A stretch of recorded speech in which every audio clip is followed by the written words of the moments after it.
Porque creio na imortalidade da alma. Sir Oliver Joseph Ludwig. É possível a comunicação com os mortos? Pergunta. Último capítulo.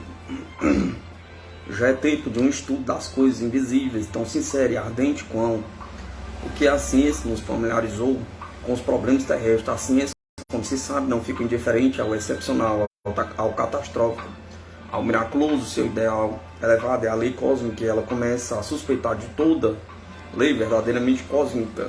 É também, em certo sentido, a lei da evolução. A descoberta da telepatia nos revela a possibilidade de uma comunicação em todas as formas de vida. E se, como a nossa evidência atual indica, essas relações telepáticas podem existir entre os espíritos encarnados e desencarnados, essa lei deve ser o centro mesmo da evolução cósmica. Nossas ideias concernentes ao que é nobre e ao que não é da natureza não nos guiará na descoberta da verdade? Pergunta. Aristóteles, por exemplo, crendo que as estrelas fixas eram de natureza divina, por causa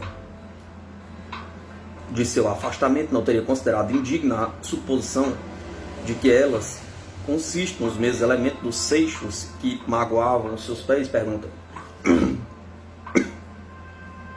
As almas desencarnadas, como as estrelas, não podem assemelhar-se mais do que temos o hábito de imaginar? Pergunta.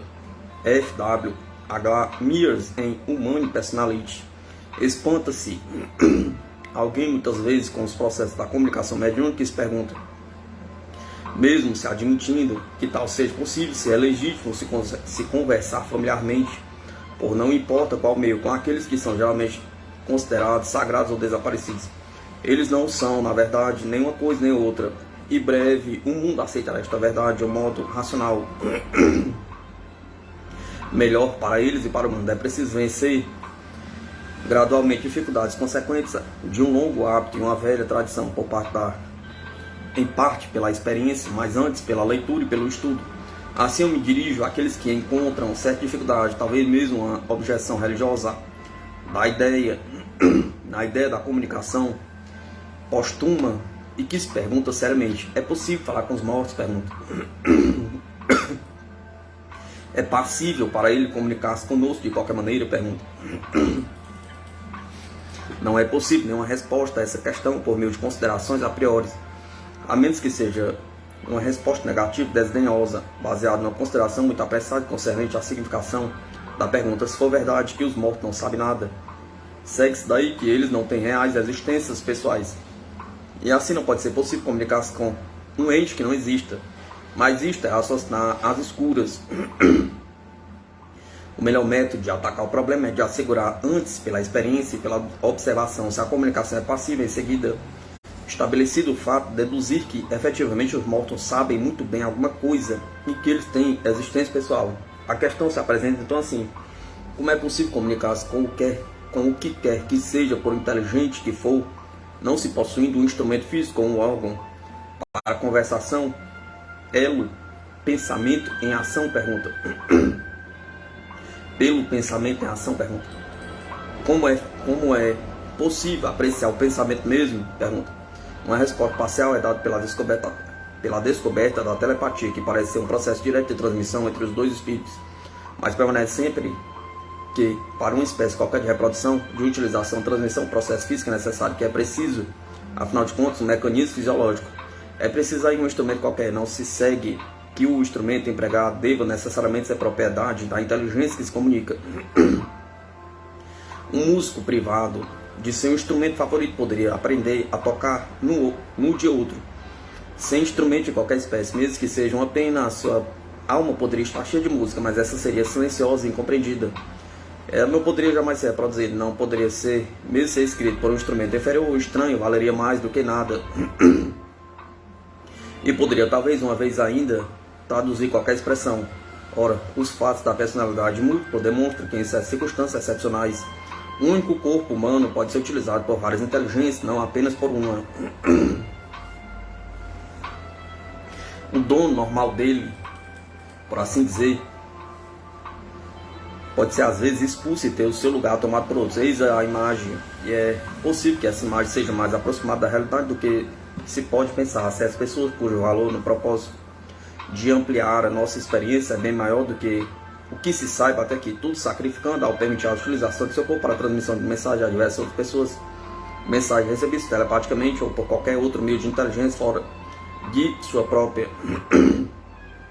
A personalidade parece suspensa, ela cai em transe durante certo tempo, ao passo que o seu cérebro e o seu corpo permanecem em atividade e mensagens são transmitidas a respeito dos fatos antes desconhecidos deles, sem deixar qualquer recordação ulterior na sua memória. A pessoa assim empregado como mecanismo de transmissão para uma outra inteligência chama-se médium.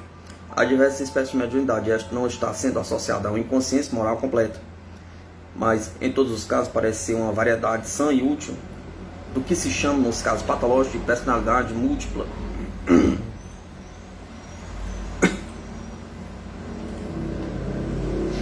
A personalidade secundária do médium não é necessariamente importuna ou molesta, ou ser razoável ou lógica, mas não é a inteligência normal do médium, a camada de memória utilizada não é a mesma. Fatos, então, de conhecimento de uma outra pessoa são revelados e os que eram familiares ao médium são olvidados durante certo tempo. O espírito e a memória assim atingidos pode ser algumas vezes o de uma pessoa normal encarnada, mas o corpo material parece uma obstrução pela razão única de que os métodos sensoriais da comunicação não são bem habituais e familiares. Resulta daí que é verdadeiramente fácil para o organismo do médium ser utilizado por uma inteligência desencarnada. Isto é, por alguém que já passou pela dissolução ou dissociação material comumente chamada morte.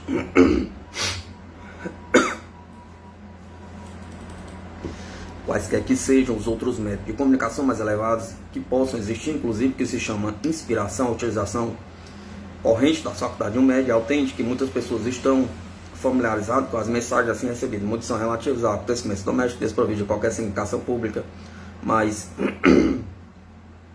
bem escolhidas para dar uma prova da entidade comunicante. A trivialidade dos incidentes contados não tem nenhuma importância possuir esse caráter de identificação. Os acontecimentos importantes estão longe de serem úteis, visto que poucos podem ser identificados por pertencer à notoriedade pública. São coisas triviais, domésticas, que fornecem as provas e os traços pessoais tão desejados pelos sobreviventes aflitos. Há muitas espécies de mediunidade. A condição de trânsito, que já falei, é uma das mais perfeitas, mas algumas pessoas podem ter a escrita automática ou semiconsciente, deixando apenas a mão escapar do controle habitual. Neste caso, o instrumento é a mão munida de caneta ou lápis, que é guiada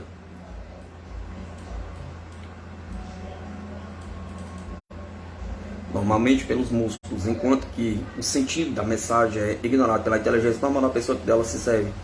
Algumas vezes o lápis é fixado em um pedaço de madeira, de modo que o movimento muscular é mais simples e se assemelha menos do que utilizado na escrita ordinária. É um método chamado de prancheta. Algumas vezes essa prancheta é preparada de modo a indicar letras já impressas em lugar de escritas. Outra vez utiliza método um pouco mais fastidioso, sempre um instrumento físico. A mensagem chega sob a forma de simples sinais pela repetição do alfabeto soletrado, segundo a sacudidelas de uma mesa até a letra designada pelo espírito.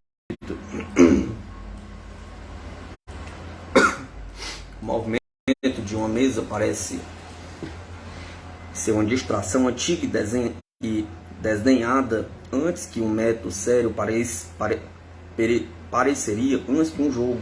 Mas com cuidado pode-se obter comunicações claras meio por esse meio. Evidentemente uma mesa não é senão uma variação grande e volumosa da prancheta, de caneta ou de lápis, que não é, em suma, senão um pedaço de madeira posto em movimento pelos músculos. Os modos de conversação do pensamento, os modos de conversão do pensamento em movimentos físicos são inúmeros e pouco importam ao que dele se utiliza. A mão, a laringe, os músculos do braço, os músculos, a garganta são todos fragmentos da matéria submetidos à influência mental pelo mecanismo do cérebro, dos nervos associados, como são postos em ação pelo espírito permanente. Como são postos em ação pelo espírito permanece o enigma, mas é impossível negar que são postos em ação. O aspecto bizarro de qualquer comunicação não é que a matéria se mova segundo um código para reproduzir o pensamento de um outro espírito, visto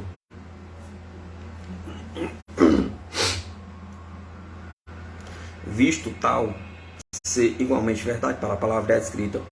O elemento bizarro dos casos paranormais reside no fato de que o espírito e o sentido da comunicação são estranhos à pessoa transmissora característica de qualquer outra pessoa desejosa de enviar uma informação inteligível ou uma mensagem de conforto e de identificação, servindo de órgãos corporais fisiológicos que se lhe permite usar momentaneamente.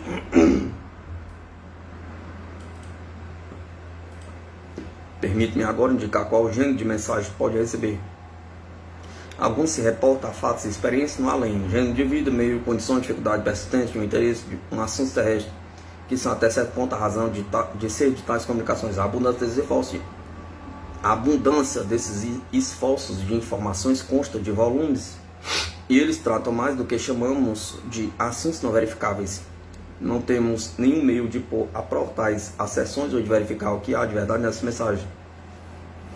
Razão porque é preciso considerá-las com prudência. Basta dizer que a informação constante é de que as condições do além se assemelham muito a condições de cá embaixo, que os próprios comunicamos não teriam imaginado.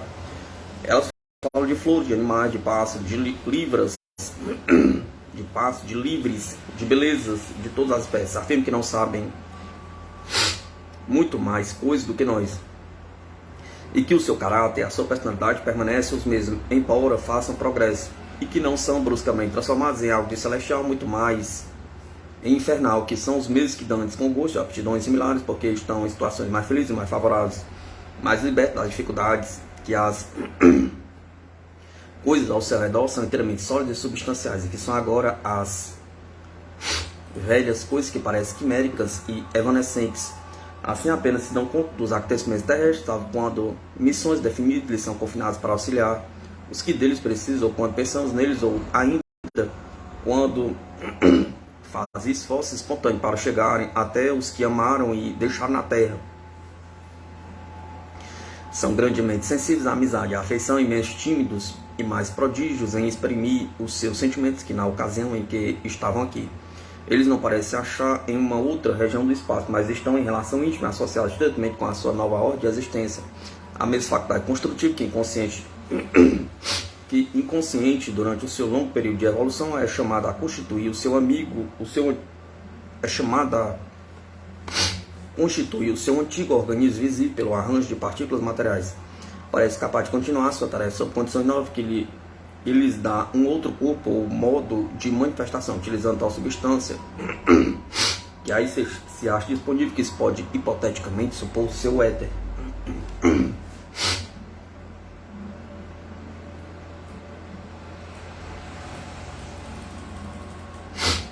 Essa faculdade construtiva, segundo toda probabilidade, pertence não somente à vida humana e animal, mas a todas as formas de vida orgânica, de tal sorte que o seu meio, por alguns considerados como um mundo etérico, não é necessariamente muito diferente do meio que nos é familiar neste reino da matéria. Reino este agora tão real e tão dominador para nós, excitando a nossa mais viva admiração e, no entanto, desconhecido de nós e em seu verdadeiro modo de construção, quaisquer que sejam elas. As primeiras mensagens que nos chegam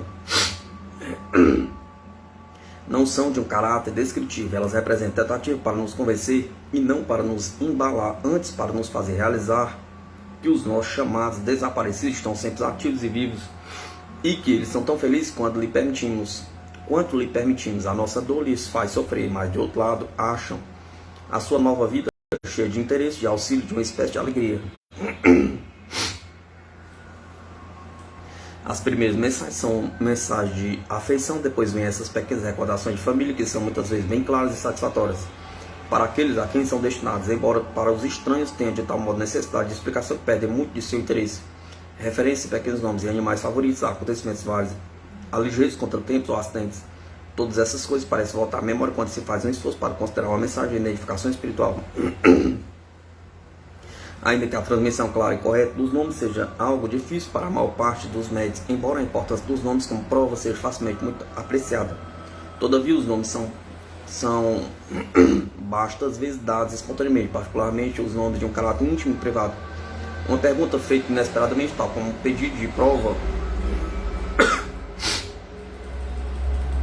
estabelecido de antemão, produz confusão na mensagem, perturbação e nitidez. Todo mundo deve saber como é fácil aqui na Terra romper a sequência de nossas ideias.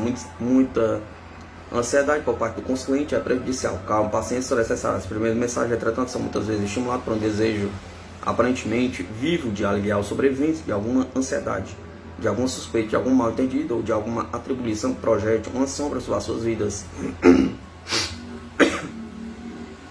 Os nossos amigos desaparecidos parecem muito sensíveis a tais coisas e fazem muitas vezes esforços sérios e enérgicos para transmitir uma mensagem reconfortante a uma pessoa que se aflita, que vê aflita. Como eles conhecem essa aflição, pode nos parecer um enigma.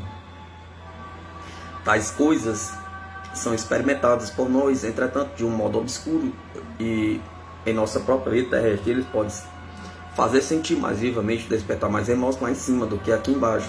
Pense que o remorso é uma característica notável do estado mental incorpóreo. Quando justificado, o sentimento pode se aliar ao que nós experimentamos às vezes durante as horas de insônia.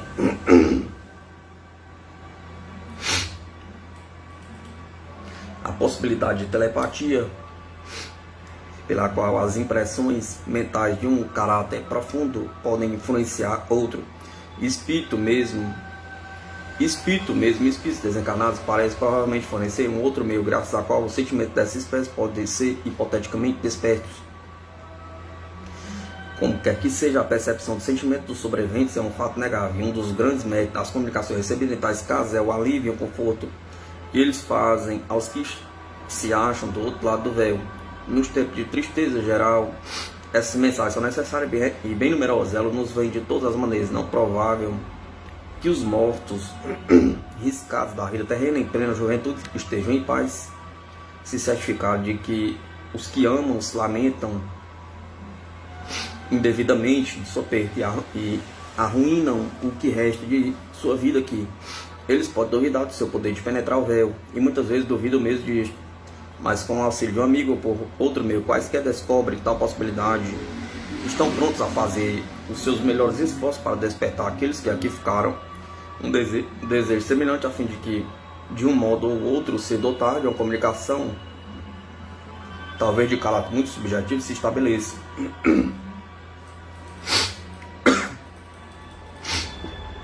Em meu bem conhecido livro sobre a vida e a morte, dei exemplo de mensagens provando a sobrevivência da entidade pessoal e da memória, e explicando o caráter além da morte. Dei exemplos com efeito de como diversas famílias, como meu filho Raymond e outras, mas essas últimas deveriam ser tratadas em seu conjunto, pois não seria justo nem honesto escolher extratos delas ao acaso e ao mencionar fora do seu contexto. Não é preciso que tais conversas sejam muito frequentes ou muito persistentes. Uma vez estabelecido que a afeição mútua são persistentes, alguns anos de separação podem ser suportados e a tarefa da vida aqui embaixo ou lá em cima pode ser cumprida. Avaliem a importância da vida terrena atual, são bem mais conhecidos pelos nossos amigos do outro lado. Seria uma pobre recompensa para o privilégio da comunhão ocasional e um falso reconhecimento para com aqueles que, em tão grande número, recentemente levados à morte com a abnegação tão nobre, se os nossos lamentos paralisassem atividades que não são possíveis no decurso de nossas existências atuais. Em último lugar, pode-se perguntar se essas outras inteligências existem, por que não as temos sempre conhecido? Pergunta. Na verdade, muitos sábios as conheceram, investiram em comunhão com elas e sentiram a sua influência. Os poetas também sentiram a sua inspiração. Entretanto, é motivo de espanto que mesmo aqueles que estão dispostos a admitir sua existência não falem mais das suas atividades, fazendo-nos conhecer a natureza do seu ambiente. A resposta é, primeiro, que já nos contaram mais do que supõe geralmente, e em segundo, que a coisa não é fácil. Disponho a terminar esse capítulo pela seguinte fábula infantil: o peixe e o pássaro.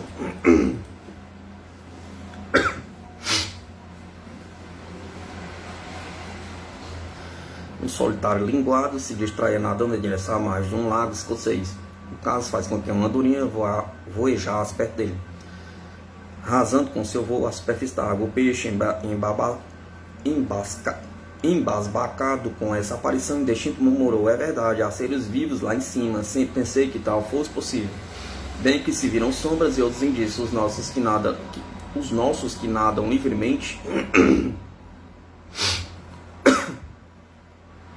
fizeram esta dedução, mas isto é só fantasia e imaginação. É mais seguro ficar em terra firme. Estamos mais seguros em nosso lado, né? E nessa areia o resto é ficção. E quando a andorinha passou de novo por cima dele, lhe perguntou: quem é você? Você tem barbatanas? Perguntou. A andorinha lhe respondeu apenas: não nadamos, voamos. E acrescentou com um bombom, como se quisesse responder uma pergunta inexprimida: é quase a mesma coisa, só que é mais belo, mais rápido e muito melhor. Temos penas que vocês não sabem o que é. Planamos assim da terra e podemos viajar a grandes distâncias. Mesmo os seus melhores nadadores não conhecem a metade do que lhes resta saber.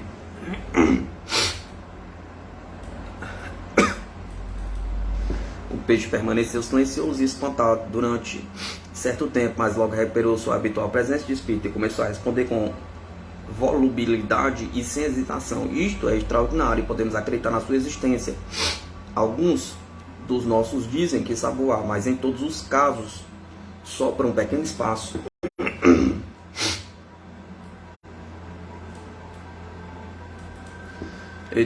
Eles nos contam que entreviram criaturas durante os seus voos, mas naturalmente que nenhum de nós acreditou neles. Dizem que quando estão lá em cima podem ver ao longe, de modo a prever a passagem dessas conchas sombrias que nos inquietam às vezes. Muitas vezes se enganaram. Somos da opinião de que o voo deveria ser suprimido. Não permitiremos que se nos engane.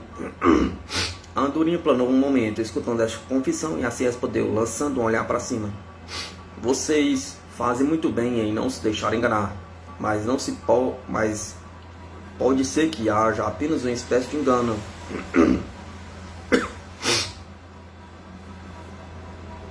Mas pode ser que não haja apenas uma espécie de engano. Vocês têm medo da ilusão? Pergunta. É que ainda não conhece todas as glórias da existência. E você conhece tudo? Você? Perguntou. Disse o linguado, procurando fazer sua cabeça sair fora d'água e sufocando-se com o esforço feito. É que tudo isto em cima é claro, na sua liberdade transcendente. Conta-me como é, na verdade, o seu mundo. Não lhe posso contar direito, respondeu a andorinha, porque não o entenderá. É algo que se assemelha ao seu mundo, mas é muito mais bonito. Vocês têm belas coisas aí embaixo, se procurarem ou se ouvirem os seus narradores, que lhes fala de pedras brilhantes, plantas marinhas, conchas do mar e mesmo as suas escamas tão bonitas. Porém, nós temos árvores, flores e frutos. Nós não compreendo o que você está dizendo. Interrompeu o peixe. Que coisas são igrejas? Posso saber? Perguntou. Eis algo que ultrapassa o meu saber, respondeu a andorinha. Há muitas coisas que não conhecemos ainda, mas sabemos porque as igrejas foram construídas. Parece um pouco como as granjas, mas tem mais telhados e beirados. Entretanto, são diferentes. Parece representar uma concepção do universo mesmo, ainda um pouco mais alto do que o nosso. Bem, exclamou o linguado, quando a voz da andorinha se perdia docemente no silêncio. Ele não nos pode dizer bem aqui o seu meio parece, portanto faz especulações a respeito das regiões ainda mais incompreensíveis, mas não tudo isto é muito vago e indefinido. Temos razão em não acreditar em nada além de nossa morada. Se eu contasse aos outros que existe peixe voador, disse algo de verdade, eles zombariam de mim. E no entanto conservo uma lembrança vaga de que na minha juventude eu nadava mais livremente. Ai de mim, esses raios de minha mocidade estão extintos. Devo contentar-me com a luz ordinária. Assim dizendo, começou a chafurdar no seu longo caminho até se reinstalar no seu lodo. A sua experiência, porém, não ficou completamente perdida. Certas vezes não podia deixar de escapar algumas palavras, apesar do desprezo dos seus companheiros, e se sentia verdadeiramente mais feliz, ainda que fosse mais consciente da sua ignorância que dantes.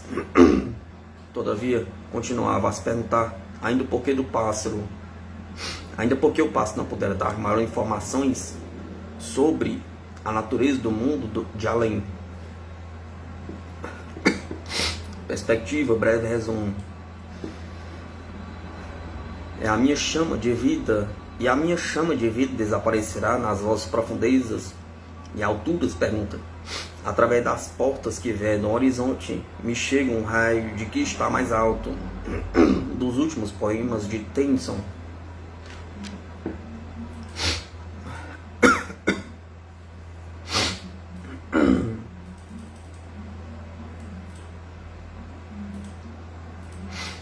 Para concluir, lancemos um rápido olhar sobre o terreno já percorrido e encaremos o futuro.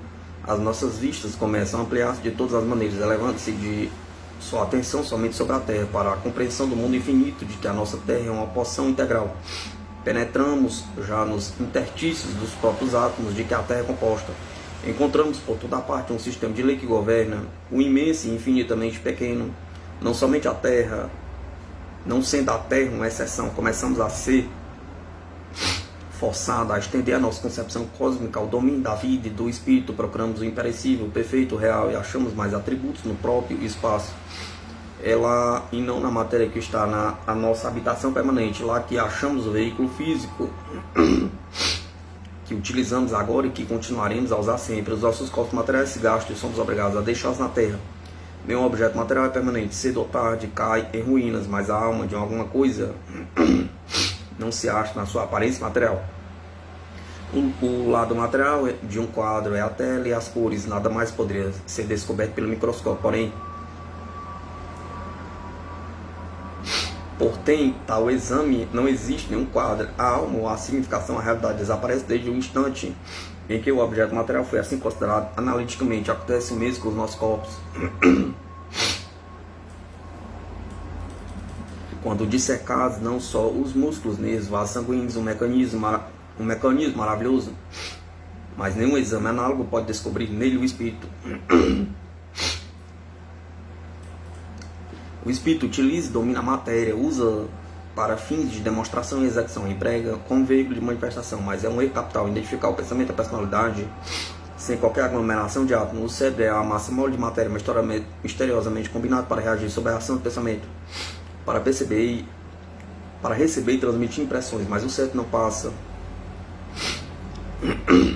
não pode ver, nem ouvir, nem imaginar. Tais coisas são devidas ao espírito, de que o cérebro é um instrumento. Sem ele e sem a sua coordenação nervo-muscular, seríamos impotentes para fazer mover a matéria e, consequentemente, impossibilidade de falar, escrever ou de transmitir as nossas impressões e os nossos pensamentos.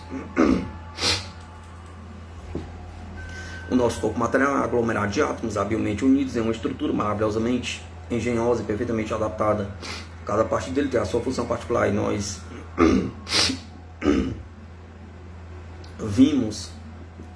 vivemos cá embaixo graças à cooperação e ao funcionamento harmonioso do conjunto.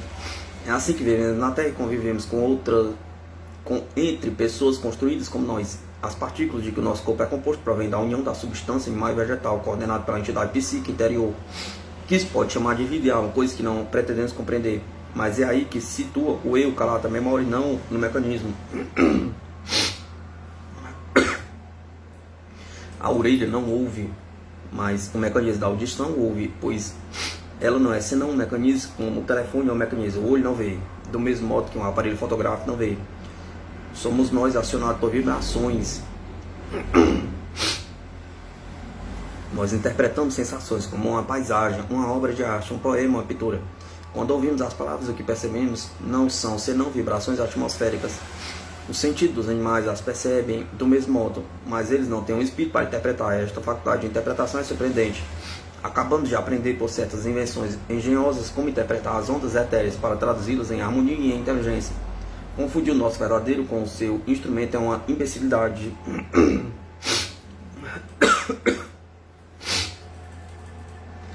A forma mesmo do corpo não depende em nada da matéria, como não depende muito da natureza, da nutrição absorvida como os cristais. Nutrição que poderia servir igualmente para a formação de um frango ou de um porco. Nenhuma identidade pessoal reside nas partículas, nenhum agregado delas. A identidade pessoal pertence à alma, princípio animador e vivificante, que agrupa as células e afeta em cada uma delas o seu papel especial. A célula protoplásmica, passando o sangue durante a digestão, vai a qualquer parte do tecido. Ela é utilizada segundo as suas necessidades. Em certo lugar, ela contribuirá para formar uma unha, um outro para produzir o cabelo, em outros ainda para criar um músculo ou a pele. Fere a pele e ela se refará depressa. Cortai o nervo e ele se curará logo. O fato é maravilhoso, ultrapassando completamente a nossa faculdade consciente. Quem utilizando só o pensamento poderia fazer crescer uma unha do pé, um dente, um cabelo? Pergunta. Os fatos físicos e químicos podem ser estudados, mas a força interior é imanente, que os guia, escapa ao nosso saber. Tudo obedece à lei e à ordem. Pode-se formular leis, observações hábeis, pode estudar e descrever o processo de sua ação, mas apenas isso. Assim nós poderemos estudar a estrutura de uma ponte, ou de uma máquina, ou de um aparelho de telegrafia sem fio. Enquanto que aquele que a imaginou, criou, fica invisível. Identificar a força que anima o veículo com o veículo, o material mesmo, é tornar-nos ridículos e fechar os olhos à realidade. Um violão ou um órgão é um instrumento, mas a música pede um músico. Nós mesmos não somos matéria, utilizamos a matéria e depois a abandonamos. O corpo é o nosso instrumento que dura um certo tempo. Depois é preciso enterrá-lo, incinerá-lo, pois terminou o seu serviço doravante, as suas partículas podem ser utilizadas por um outro organismo. Nós mesmos não baixamos nunca a sepultura, mas sim continuamos uma existência ininterrupta. É provável que tenhamos então um outro modo de manifestação, e esse é sentido um outro corpo, que não é mais dessa matéria. Paz, o velho corpo material está morto, enterrado, não será nunca ressuscitado por nós. Não há ressurreição de cadáver, uma vez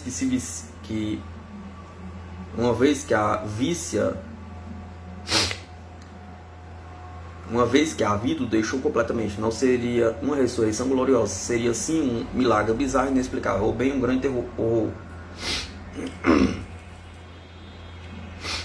Aqueles que se limitaram à visão material da existência, aqueles que fecharam seus olhos à realidade das coisas espirituais, encaram evidentemente o destino humano de um ponto de vista estreito e terra a terra. Eles consideram que a ideia da sobrevivência é um absurdo. Se o cérebro é o espírito, se toda matéria é nele conservada, se só ele é instrumento para a manifestação dos pensamentos, das ideias, ou por outra, o ser humano real, então confeito, somos bem criaturas efêmeras,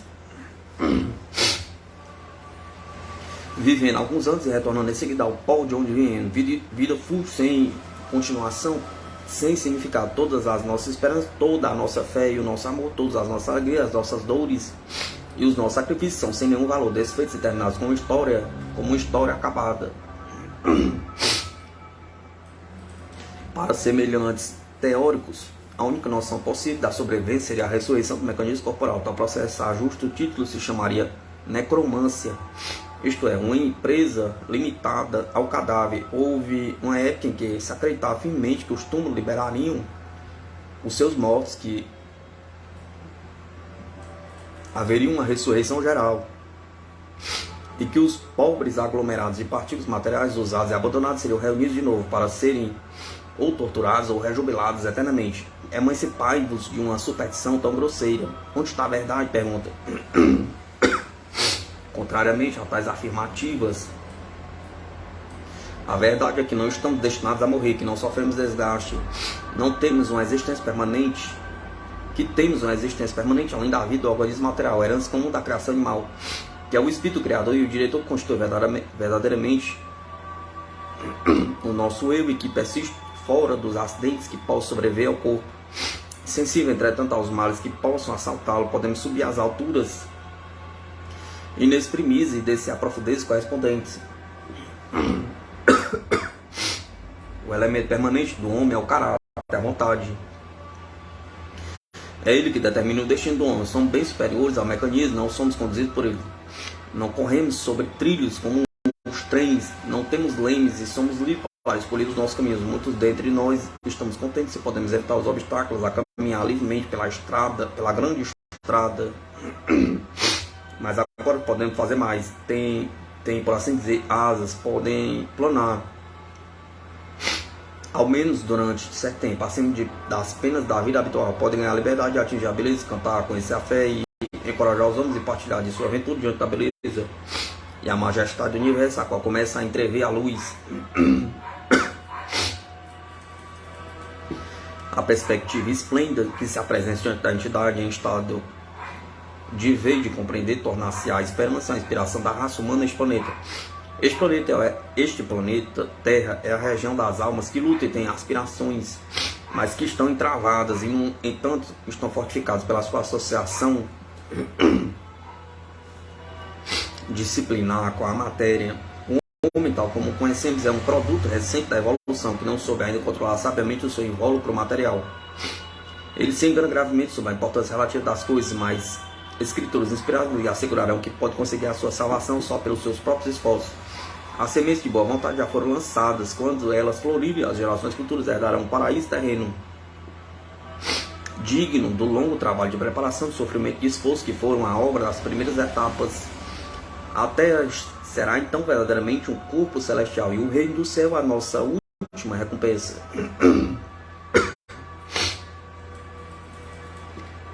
O homem não está aqui plenamente desenvolvido, pois que somente alguns dentre eles ultrapassam os seus companheiros, e tempo virá certamente em que todo mundo poderá receber essa herança. O mal-estar atual é bem um esforço quase certo para conquistar coisas mais elevadas.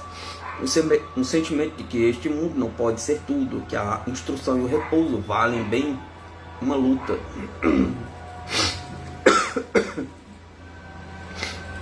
Que existe recompensa ao alcance atual do homem comum.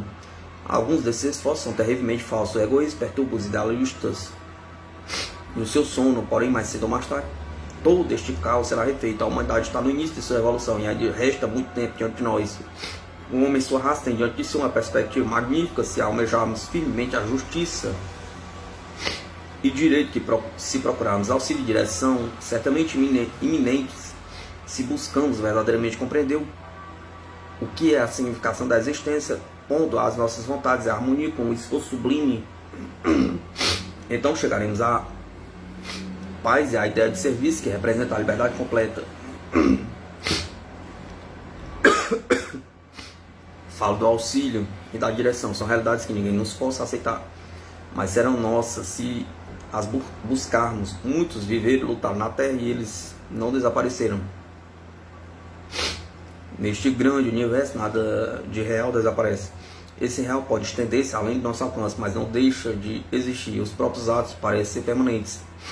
Cada fiação de energia é conservada. Não há nunca destruição, mas apenas mudança. Assim tem sido com todos os seres que viveram, e sabemos muito bem que alguns deles sofreram para ajudar a humanidade.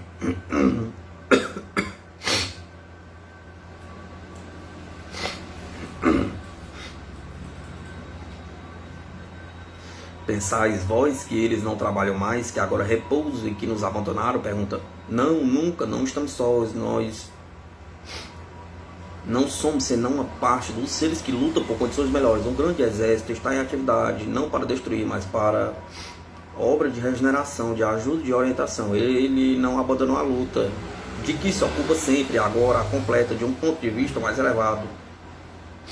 E observando os nossos erros, está sempre pronto a nos estender a sua mão compassiva e amiga. Tudo isso está sem dúvida submetido a um poder superior, além de nossa imaginação, que trabalha por meio de leis, por meios físicos e com o auxílio de agentes que não podemos conhecer ainda, mas com os quais somos felizes em aprender. O destino de cada indivíduo depende muito de si mesmo. O destino de cada raça depende de nós e daqueles que nos precederam.